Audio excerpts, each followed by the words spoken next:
All right. So this is going to be the ethnography interview. Please state your name and what you identify as. My name is Doreen Garcia Neville, and I'm a Yaqui indigenous woman. Okay.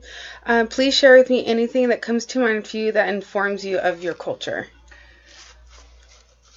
I guess what informs me of my culture is, I guess, my history and what I've learned from my parents and grandparents. Do you want to share any of that with us? Because we were Yaquis, and my tribe was here before they put the borders. My people stretched from Arizona all the way through the west northern side of Mexico. Okay. How did you come to know what you know about your culture? From my grandparents. They used to take us to cultural dances. Okay. Did you guys have any stories or songs or anything that you guys used to pass down information? Well, I can't say we had stories or songs because we were drenched in what was going on, when they would take us to ceremony. Okay, so you guys went to ceremonies Yeah. Okay. If at all possible, please share any stereotypes you have heard shared about your culture. Well, I've heard that Native Americans or Indians were considered savages. Okay. We were considered ignorant and primitive, and it's kind of shocking to me. Okay. Do you believe any of the stereotypes are true? Hell no. Okay. Do you fit any of the stereotypes yourself? No. And what emotions are present for you when you're treated as though you are the identified stereotype? Well, I do experience anger, intolerance, and I just want to separate myself from those kinds of people. Okay.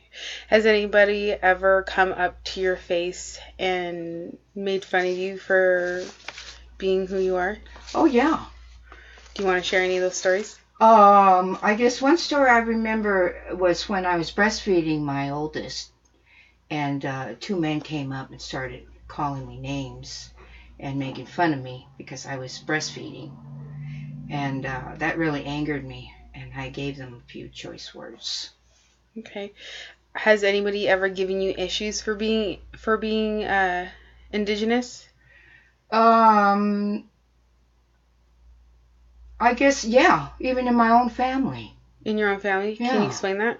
I had an elder aunt who tried to say that our grandmother came from Spain because she was ashamed of being native.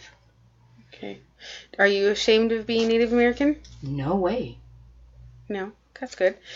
This one's going to get a little bit more trickier because we're going to start asking questions about how you view me. Okay. Okay. Please don't hold back. Give as much detail and express yourself. Don't hold back anything, okay? Okay. If at all possible, please share with me any of the stereotypes you have heard or shared about my culture. So I identify as a Hispanic American. Or not Hispanic American, Caucasian American. Okay. With Hispanic family members. Okay. Well, see, like Hispanic to me, I don't identify with that. Mm-hmm. Only because I think those are labels that the Nixon and the white administration have labeled us, but we are not all the stereotypes that they think we are. Okay. I mean, we're the original first peoples here. Okay. So what about for me? Have you heard any stereotypical white things going on? Well, you asked me to be truthful. I don't have very many white friends. I guess growing up, because of the situation that my parents and my sisters faced with discrimination, I have stayed within my own culture, within my own community. Okay. Of the stereotypes that you hear from other people then about white people, Yeah. do you believe any of those stereotypes to be true for the few people that you do know and associate with? No, because some white people that I know are not like that. I've had to learn that over the years. Okay. You know. Can you explain what you mean by when you say that they're not like that? Yeah, I have some white family members married into the family, so I have figured if they love that family member, they must love our culture. Okay. Do any of your thoughts fit any of the stereotypes? Sometimes they do, Okay. Especially when I watch Trump on TV. Okay. When associating with another white person, what emotions are present for you when you're treated as though you are a stereotype by another white person? You mean if somebody stereotypes me? So if someone of my race came up to you and started stereotyping, what emotions are present for you?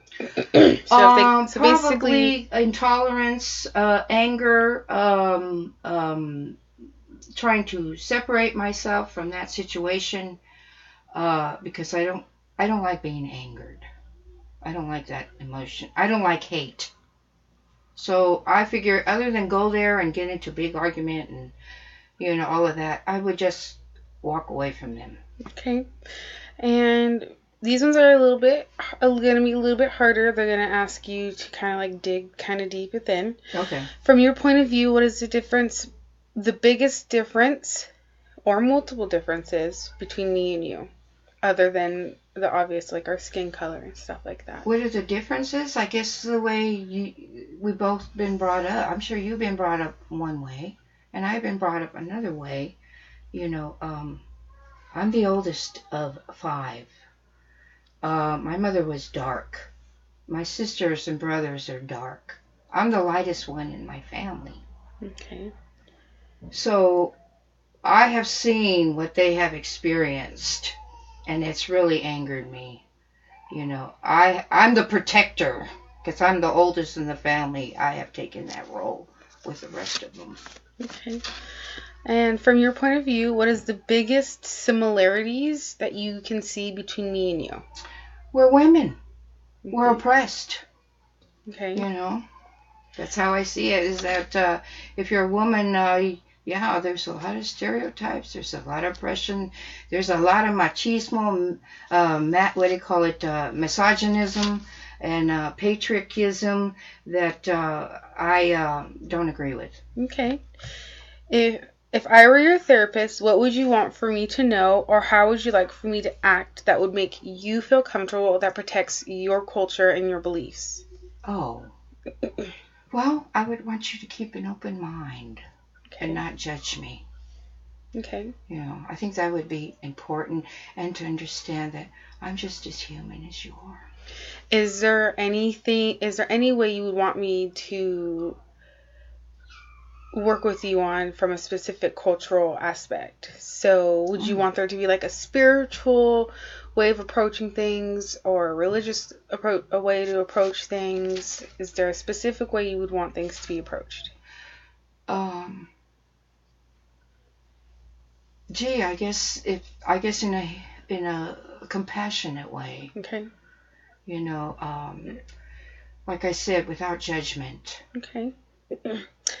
If, as we close, is there one moment that made you feel less comfortable during this interview, and can you share what that was and why you felt any discomfort? Well, I didn't really feel any discomfort, because I know that for a lot of years I carried a lot of anger inside me because of the way that I felt that my people were being mistreated and ignored and all of that. It took a lot for me, many years, to get over it, and start realizing that I can make a difference. Okay. And finally, is there anything that I possibly could have done to help you feel more comfortable during this interview?